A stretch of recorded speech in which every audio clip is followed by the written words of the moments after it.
ganacsatada Soomaaliyeed ayaa horumar ballaaran waxa ay ka sameeyeen ganacsigooda 20 sano ee u dambeeyay dalka Jarmalka ayaa warkani inooga soo diray halkaasi.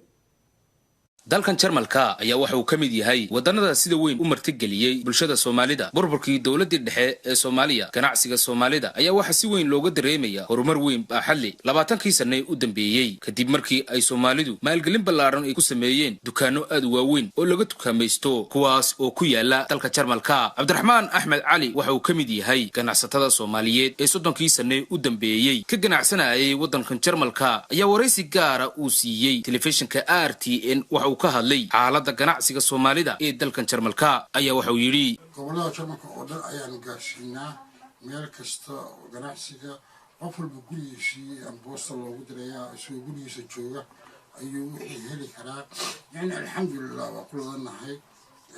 waxaan iiminaana wax Soomaalidu ay jeceshahay ama dharka ha noqdeen ama raashinka ha noqdo ama kareemada timaha iyo waxyaaba cosmetic ha noqdo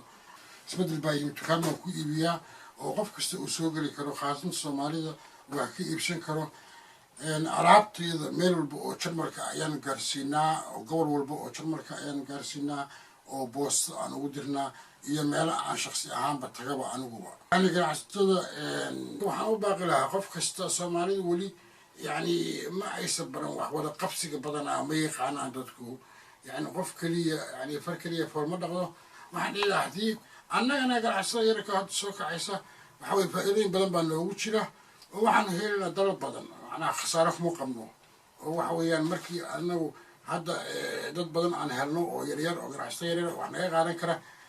xaggii ganacsiga weyn baan u dhaqaaqaynaa oo si aan wixii jumlad u keenno iyaguna ay tafaariiq u sii gadaan waa yalla mudakar RTN Jarmalka.